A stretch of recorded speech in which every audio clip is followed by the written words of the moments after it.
Shalom. Welcome to the Language of the Prophets, Aliyah Yomi series. We are this week in Torah portion Vayigash, and today is the first Aliyah. Today's Aliyah can be found in Sefer Pareshah, which is Genesis chapter 44, verse 18 through verse 30. Let's get into our Aliyah. Verse Yod-chet, that's 18. ויגש אליו יהודה, ויאמר, בי אדוני, ידבר נא עבדך, דבר באוזני אדוני, ואל ייחר אפך בעבדך. Stop there because there's our etnachta or etnach, however you like to call it. This wishbone looking thing here is the end of the clause marker. Yigash is hard to see what the verb is. This is a pay noon verb, so we have the noon is obscured. And for those of you who've been following along in the series, you should be getting used to these by now. I try to always point them out. Okay, that looks a bit like a cough, but it's supposed to be a noon, trust me. So the root is noon, gimel, shin, nagash, to draw near or to approach.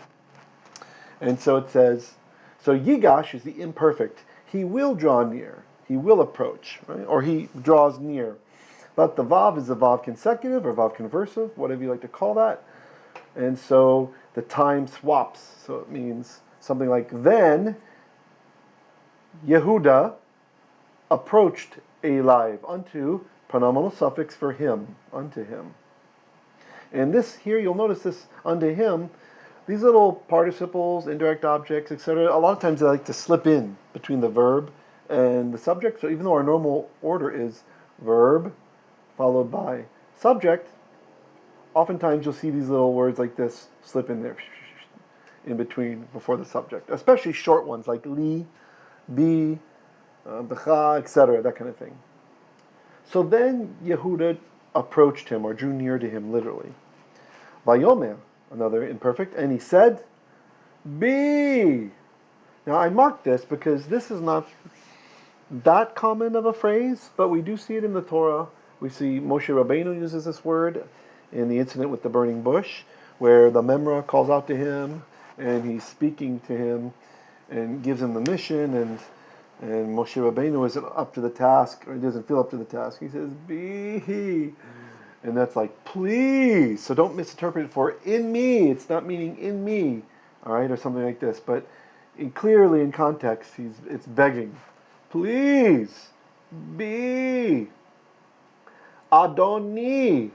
The E at the end is my, right? My Adon, right? My master. Yedaber na avdecha. Okay, so this is interesting. So yedaber, this is an imperfect form, and it's probably with Joseph force, we would say. Joseph is something that usually is with the third person, so it's like, let such and such happen. But we can translate it without that. We don't have to go down that track of grammar yet. So we could just say, yedaber, he will speak, okay? Na. Na, in this case, means please, now. Avdecha. So Eved, you know, this is a segalit noun with cha at the end. So Eved, as I mentioned before, it's like melech. So your king, malkecha, your servant. Eved becomes avdecha, right? Following the segalit pattern.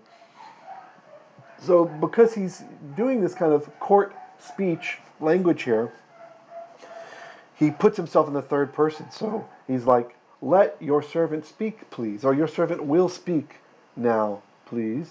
What will he speak? Davar. Davar, of course, you know, a word. Be'ozdei adonim. Why is it not et davar? Because it's not a definite object. A definite direct object. Only the direct object, which is definite, gets et in front of it. This isn't definite, meaning it's a word, it's not the word. If it had been ha davar, then we need et in front of it. Be, you know this inseparable preposition, in oznei adoni. So here we have a construct chain. Let's look at our construct word. We have oznei, this is from oznayim, which is a dual from ozen, Arabic very similar, Odin, for those of you who have studied that, not the god Odin. And ozen means ear. And oznayim means two ears. Body parts that occur in twos.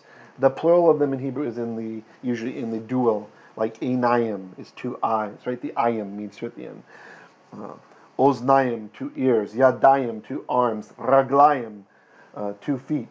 Just like we have the foot festivals, the 3 festivals where you're supposed to go up to Jerusalem, they're called the Shalosh Raglayim, the 3 foot festivals. Notice we don't say Shalosh Raglim in that case, it's Raglayim, the 3 foot festivals. Okay. And so Adoni, again, just like up here, it's my master. And so it's not any old master, it's my. And since it's my, that the last word is in the absolute, and so it makes, since it's my, it makes the whole chain definite. So we have to say the in our translation. So let your servant speak now, please, a word or a thing in the ears of my master. Right? That's what makes it the. Ve'al yicha apecha be'avdecha. Ve'al, and do not, yichar, or may not, yichar, he become angry. This is imperfect of yachar, right? May he not become angry.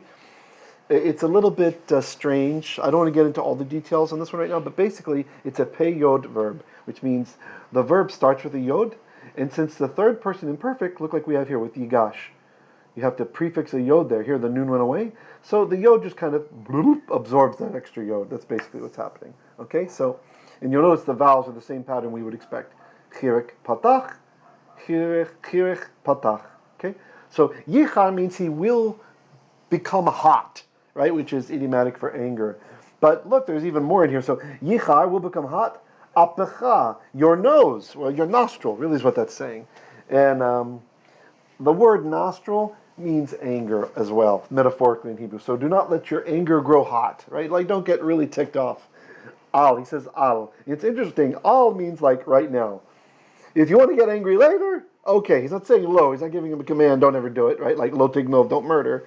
If the Ten Commandments said al tignov, it might signal that you can, pardon me, not murder, steal. It might signal that you could steal later. But instead it's lo. So that's the difference between lo and al. Look, they're written backwards. Lo is lamed aleph. Aleph. Lo is like never, don't, right? Like lo tiatzach, you shall not murder, right? Al, we swap the order, like, and this has less of a temporal restriction. It's more like for the time being. And sometimes it feels to me like it's used to soften requests. Yeah, okay. So please do not, or not please, and do not allow your anger to grow hot. Literally is what it's saying. Your nostril to get hot. Be avdecha. Okay, so the cha you know. The cha at the end is pronominal suffix your, just like up here. Avdecha, your servant, right? But what's different here? Here we have be. So what is going on with be? So be is an inseparable preposition, which means in, right? But it also means other things, and it can mean against, right? So in this case, against your servant, right? Who's the anger against? It's obviously not in your servant. Ki, because chamocha kefaro. Because chamocha means like you. So there's this little thing here, kemo, and if we attach an inseparable preposition to that, you just have to memorize these kamocha, kamoni, kamohu, right? So you learn them, okay. You learn the various forms. But you can recognize the preposition if you didn't. So the root of it is kamo, and it adds a suffix to the end. Chamocha, like you, like those of you, many of you probably are familiar with from the liturgy. Mi chamocha be'elim Adonai, who is like you among the mighty, O God, you know. Mi chamocha nedar ba'kodesh. Okay, so that's chamocha, like cha, like you. For chamocha, like you, ke, you know this inseparable preposition. Ke means like as well. Ke faro. This is interesting. So he's saying, like you is like Pharaoh. Literally is what it's saying in the Hebrew. So it's actually a bi-directional claim. It's going both directions. Pharaoh's like you and you're like him, right? This could be an insult. It could be a veiled insult. The Pareshah comments that Yehudah knew it was this guy who put the goblet in Binyamin's bag. But he could not say this. He also reasoned that there is no one above you to whom I can appeal, since you are like Pharaoh, so I must reason with you now. And I left some out from his comment. Couldn't find it in English, so that's just kind of paraphrasing from what the Pareshah wrote. So it's also kind of like a veiled insult, like you behave like Pharaoh too. I can't remember which kind. I think Nachmanides says this. All right, verse 19. Adoni she'al et avadav le'emor. My master asked. Now this is interesting. We've pointed out that in Tanachit, the normal order is verb followed by subject, right? Verb followed by subject. So what's going on over here? We've got the subject first. My master asked. All right? This means Yehudah is speaking with special emphasis. You're the one who asked, is what's happening, okay? That's what he's inferring here. Now we're not sure exactly what happened, how it gets translated into Egyptian to Yoseph, but it doesn't matter. He understands Hebrew, so he knows what's being said. My master, he's still trying to be polite, but he's he's sticking it to him a little bit. My master, and you can think, is the one, Sha'al, who asked, although it just literally says asked, it's in the perfect there, et avadav, his servants, lemor, saying, hayesh lachem av o ach. Okay, so here we have the hey interrogative, that's a question mark, like the little upside down question mark in Espanol. Some would say s'il vous plaît. Okay, ha is the question mark, yesh, like does there exist lachem, to you all? So do you have, that's how you say do you have, does it exist to you? And interestingly enough, I'm not sure if I mentioned this before, but yesh, this Hebrew word, for those Russian speakers out there, у вас есть это слово на русском, это есть. In Russian, there's this word есть. So someone can say, у вас есть что-нибудь? Do you have something? And you can answer, да, есть. Yeah, there exists. And so it's interesting. This clearly came from Hebrew, or the ancient Hebrew, into Slavic languages as well. So does there exist to you all? Do you have av, a father? O ach, or a brother? Verse 20. Vanomer Adoni. Nomer, this is imperfect. So it means we will say, right? Or we are saying. We will say or we are saying. And we have our vav conversive. So, and we said, El Adoni, unto my master, Yesh lanu, we have av zaken, an old father, literally a father and old one, right? You do noun first, and then you do the adjective. That's the normal way in Hebrew. If the order changes, usually we're either expressing a predicate sentence, like the father is old, right? If you said zaken av, that means a father is old, or you're saying an old father, but with emphasis, an old father. V'yeled zekunim katan, and a yeled, Arabic walad, a yeled, a child, zekunim, of old age, katan. And so here we have a construct chain that's happening here. I should mark that. We'll put a little square box around it. Katan. So katan, why is it singular? We just had zekunim. What's going on? So this is a yeled, a child of old age, right? Construct chain. This is not definite, so this is not definite. So katan is actually, who's he modifying? Katan is modifying one of those words. Which one? Take a look at it and see what you think.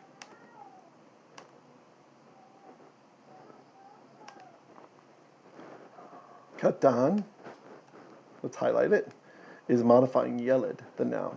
Well, they're both nouns, right? This is abstract old age. When the plural like that, oftentimes a noun in the plural can be an abstract concept, right? So that's why we want katan. It would be wrong to say ketanim. That'd be kind of strange here, ketanim. Okay. So a child of old age, a young child of his old age. Ve'achiv met. Ve'achiv met. Vivater. Hu. Levado. Lemo ve'aviv ahevo. Okay. But his brother died. So over here we're talking about Binyamin, the katan. But his brother died. Vivater hu, and he remained. So this is related, for those of you who studied modern Hebrew, to yoter. It comes from this, the idea of like more later, a little bit later, some excess. So This is hard to see, but it's a nifal binyan. So in ancient Hebrew, this would have been yin vater, but then the nun assimilates into the vav, and that's why you have that dot there. It's saying there's a nun, he made me double, he made me do it. And you know it's not a shurik because look, there's a vowel sound underneath. So yivater, passive, is imperfect nifal, would have been yin vater. He will remain, right? He will be left, right? What's left? He'll be left behind. And so we have the vav though. The vav consecutive changes the time. So and or but he is left or there remains him levado alone. And I think as I mentioned before, I don't know for those of you who listen to the whole series, in the 6-day war in Israel, this phrase levado was being said by most Israelis. Lo levadi, they're saying lo levadi, I am not alone. Right? Lo, not levadi, I alone. Right? You don't have to say is in Hebrew. I'm not alone. But here, levado, he alone. Right? You know your suffix. You can recognize if you know levad, what's going on here. Le'imo. Le, this is the inseparable preposition le, meaning to or for. So that's how we show ownership in Hebrew, right? Like up here, he said, yesh lachem, do you all have? Does there exist lachem, the lamed, to chem, you all? Here, he alone, le imo, to his mother, ve'aviv, and his father, ahevo, he loves, he loves. So that's the end of verse 20. And ahev, it's interesting here, the ahev, well, it's like a participle form, right? So it's like him who he loves, something like that. Verse kaf aleph 21. Vatomer el avadecha horiduhu elai. Tomer is you will say, right? Imperfect, you will say. But again, we have vav. The vav changes it. So, but you said. So, will say becomes said. El unto avadecha, your servant, right? And pardon me, your servants, plural, your servants. So notice up here. Here's avdecha, your servant, singular, and here's avadecha, your servants. The yod is indicating that this is plural. And just a quick breakdown, what's happening is when we put a suffix on a word, we first put the word into the construct, and then we put the suffix on. So avadim hayinu, hayinu. Okay, sorry, Passover song. I saw the pyramids and I couldn't resist. So avadim becomes avde, right? And then we put the suffix cha at the end. Avdecha, your servants. Okay, and the reason it's got the sigol here has to do with, oh boy, hold on, my laptop battery's about to die. Well, we'll record as much as we can. Let's see. Horiduhu. This is from yarad. Oftentimes a pei yod verb, the yod will become a vav. So yarad, you can see the root then, yod, reish, dalit. And this is a hefil form. So yarad is to go down. Hefil means to cause to go down, usually, right? So, who. So, they caused him to go down, Eli, unto me. So you told us, cause him to come down to me. V'asima eni alive, and let me set my eye over him. And this is an interesting phrase here, just let me set my eye over him, because this can mean a few different things. So let's examine this. So it's from sim, but the form is the cohortative, right? So asima is like, let me do it. It's like a little exclamation point. Asim already means I will set, right? Asima means let me set, okay?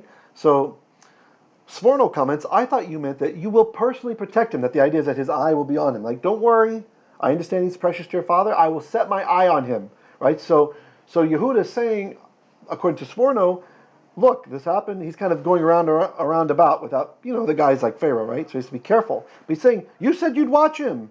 Instead, you trump up some kind of charges against him? You're trying to accuse him of having committed a crime?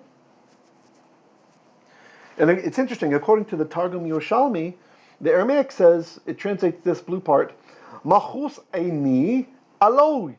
Okay? So my eyes will be gracious to him. So this was one interpretation of what was understood by what the Pharaoh was saying. Don't worry, I'm going to watch him, I'm going to take care of him, he's going to eat well, etc., etc.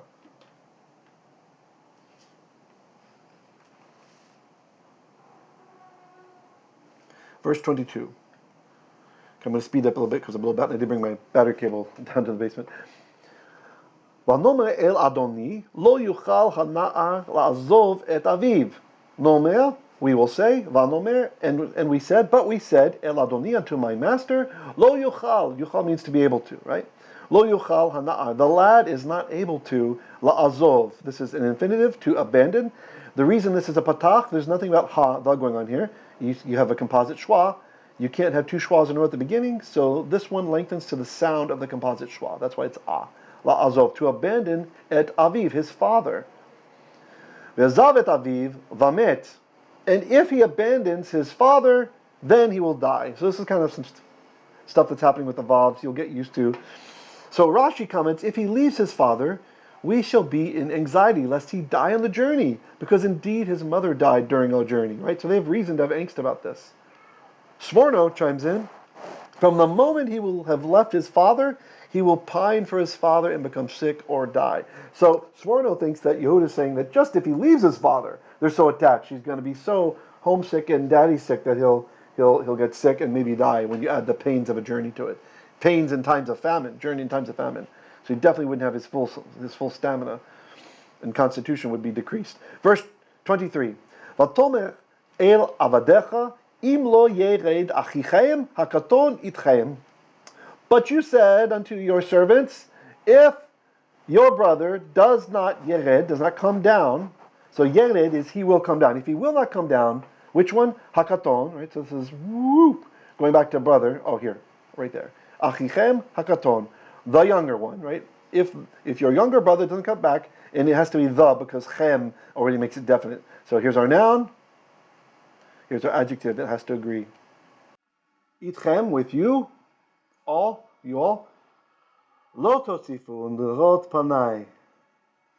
So this is from Yoseph, which is interesting because it's Yoseph talking, and he's using the verb from which his name comes. The pei yod, the yod's just gone. Tosifu means it's the imperfect, second person plural.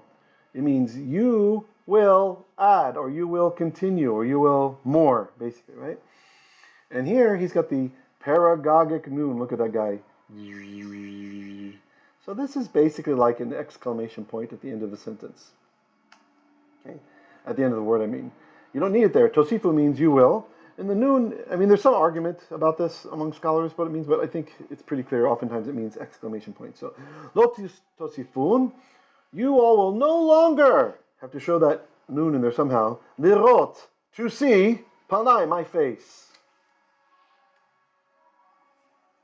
The Choshor comments that Yehudah is kind of inferring, why is it you want this specific boy? It seems you have orchestrated these incidents, and we do not know why. Verse Kaf Dalet. Vahi ki alinu el avdecha avi. And it came to pass that alinu, that we went up, we came up. El avdecha, unto your servant, avi, my father. Right? So Yaakov's getting involved in it now. Vanaged lo, and we told him et divrei Adoni, the words of my master. And again, we have construct chain here. Devarim is words, so you put in the construct, which is divrei. And since it's Adoni, my Adon, then it makes the whole chain definite. So we have to say the words of my master, or my Lord. Maybe we should be saying Lord, maybe it's better, my Lord. Verse Kaf, Hey, 25. Vayomer Avinu. Then our father, Avinu Sheba Shalayim, Yitkadesh Shemecha. Our Father who's in heaven, sanctified be your name. Vayomer. Then our father said, Shuvu shivaru lanu me'at ochel. Shuvu. So this is go back from shuv, right?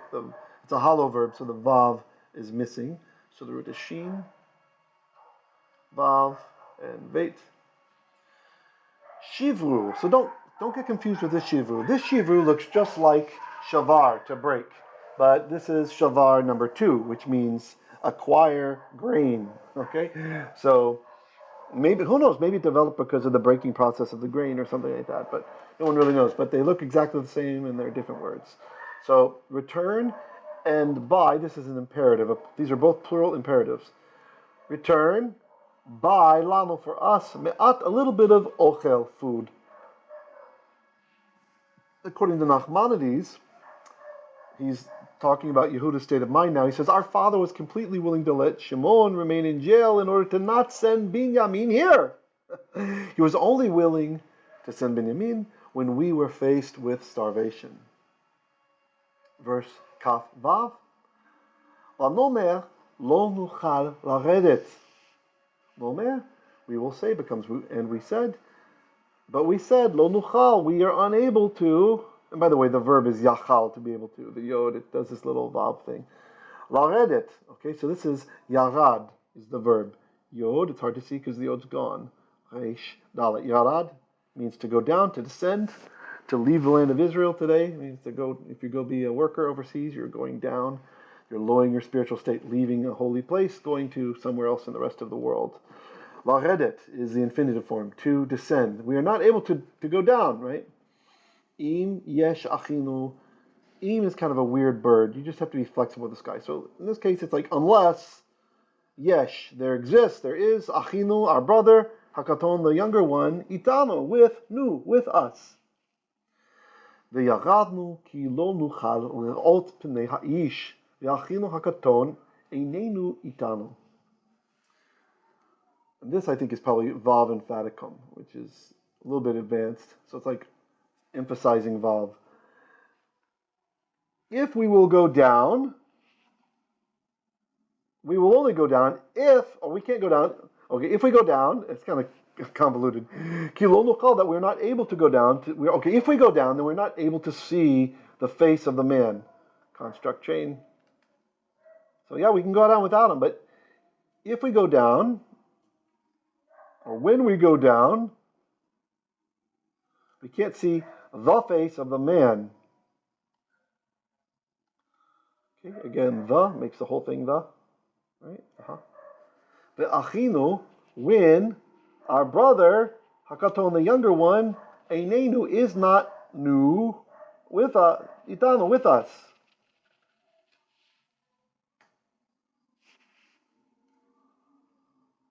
Verse Kaf Zayin 27. Vayomer abdecha v'eleinu. So he said, oh, but your servant said, our father, Eleinu, atem yadatem, our father unto us, atem yadatem, you yourselves know. So atem is not necessary. Yadatem means you know. And this verb, it's a bit weird, even though it's in the perfect, so it looks like it's a past. Verbs that have to do with knowledge or obtaining wisdom or this sort of thing, oftentimes in the Tanakh, they're expressed in the perfect. The idea is, again, time is not like you've been told. It's not past, present, etc. The Hebrew language, at least in Tanakh times, doesn't function this way. Instead, it's about states of being a lot of times. And so the idea is, if you knew something, then it's assumed that you know it now. If you used to know it, then you still know it now, right? And you might think, wait a second, people forget stuff all the time, blah, blah, blah, blah, blah, blah. But it's actually interesting. So we're talking about an era where most people didn't do a lot of reading, right? Most stories were exchanged through word of mouth, storytelling, sitting around telling stories. And through the witness of Jordan Peterson, the psychologist and author of 12 Rules for Life, the big international hit, he says that when he's telling a story about some of these, an indigenous friend of his who is illiterate, he says it's amazing that how the studies have shown that people who are illiterate actually oftentimes have a much better memory for details in storytelling, right? And I'm not sure how to qualify that or if he's making a scientific claim or not, but it kind of makes sense that the inference, the assumption would be in those times, if yadata, if you knew it, then achshav gam yadata, then you also know it now, right? So I can kind of see where, to a modern audience with all our gadgets and stuff, it might not make so much sense, but in the context that the Torah is written in, it definitely makes sense. In the Atem, this is superfluous. It means you all. You all know, right? And so, since we don't need to say that, then it's some kind of special emphasis you have to put in there. So, ki shnayim yaladali ishti. So this is what the father's saying. So then your father, I mean your servant, said, your servant, my father said, Eleinu, unto us, you all know that two shnayim yaladali were born for me, ishti, my wife, that my wife bore two to me. And there's some, let's say, just talk for a bit. Why does he say my wife? Why doesn't he say Rachala? Like, why doesn't he say who it was, right? And I think it's Nachmanides goes into some lengthy comment about this, and he's saying, look, Rachel is the one he chose, right? That's really the one he wanted. He ended up with 4, but he chose the one. That's the one who he really, really wanted. And so, according to Nachmanides, he's saying, Ibn Ezra says, these others were all they're like concubines to me, basically. Sons of concubines is basically what he's saying. Again, this is just, it is Nachmanides. Why did I have Ibn Ezra in my mind there? So it really is, again, this is just the opinion, right? But that the idea of saying Ishti, it's just specifying the mother of that one. I think it's the Yale Anchor Bible commentary talks about it being, the use of Ishti is used to make it as a definite here, so like meaning that wife. So you don't have to necessarily, even according to the Yale Anchor Bible, you don't commentary, you don't have to translate it as my wife here. You could say the wife, like that one, that wife. Verse Kaf Chet 28. Vayetze ha'echad meitihi v'amar ach tarov toraf. Yetze yatsa is to go out, okay, and but the one went out, right? Like he disappeared, right? Meiti, from with me. Va'omar. This is harder to recognize, guys, because this is imperfect first person, and you'll just have to get used to it. It's a verb that begins with an aleph, right? And when you stack the other aleph up, nothing special happens. The aleph just disappears, right? So the two become one. So it would have been aleph and then the root aleph mem resh, right? Like eshmor, right? I will protect, right? But you can't really. What do you say? More. So the aleph, the extra aleph just kind of disappears. So omar is I will say. Vaomar, and I said, but I said, ach, alas, tarof taraf. So this is an infinitive absolute here. Whenever you take a verb and you precede it with it's the same verb in an infinitive absolute form, then it means like surely was torn, like by a wild beast. And this taraf, to tear, is where we get the Yiddish word treif. If you've ever heard, folks, for you Sephardic Jews listening, or those of you who didn't grow up Jewish, if you ever heard American Jews saying, oh, it's treif, or the German Jews saying it's treif, you've got kosher and you have treif. Treif is the Yiddish word for not kosher, meaning it comes from the Hebrew word torn, because a torn animal is not kosher. It doesn't mean that it's definitely, like if you find some pig, it doesn't mean it's torn. If we say it's treif, it just means not kosher. V'lo raitiv arheina. But we did not see him. So raiti means I saw, and here's your pronominal suffix. Like I said, learn those suffixes. So here it's acting as an object. I did not see him ad until hina now. So it's interesting that the father adds this part. It's almost like there's a little bit of hope, right? I haven't seen him until now. Verse kaf tet. Imagine Yoseph hearing this, right? Ulekachtem gamet ze me'im panai lekarahu ason. Lakachtem means you all took, and the u makes it future in this case. But you all took, and it's interesting. Sometimes you can infer a suffix here. So it's almost like you all took him.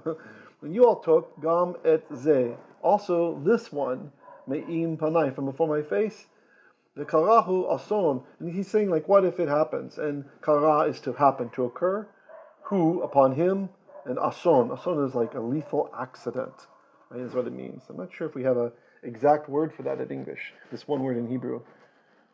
Let's see, a misfortune, deadly misfortune. No, I don't think we have one single word that maps to ason.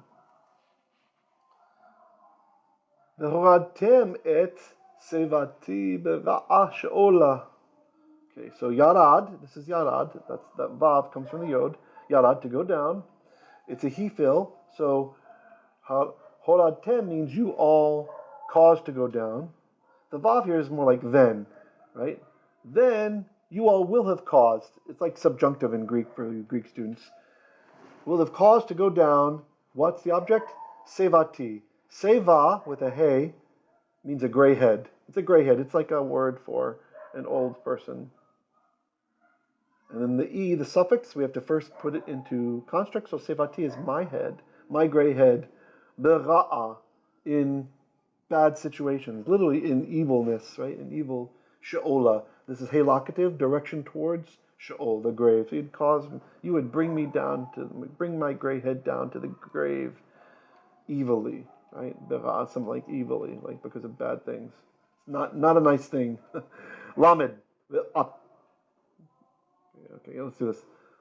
Ve'ata, ve'ata, kavoihi elav v'chavihi, hana'a einenu itanu. And now, don't confuse atta with an ayin with ata with an aleph, meaning you. With an ayin, it's now. So now, or but now, kavoi el avdecha, as my coming unto Abdecha, your master, my father is coming to your servant. V'hana'ar, and the lad, enenu. I'm sorry. The kaf here is expressing a conditional. So if I come if your servant, if I come to your servant, my father. That's what was throwing me off. Sorry about that. So these guys are together.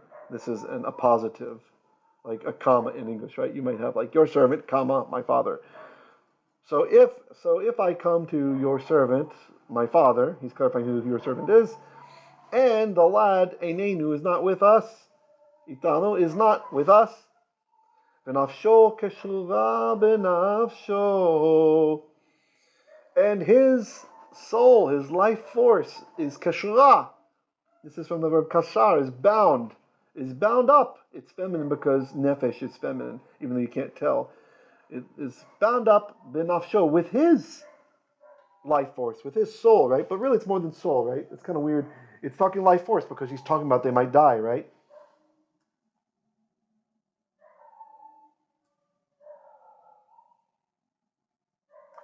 And that's the end of the first Aliyah. We end with a cliffhanger.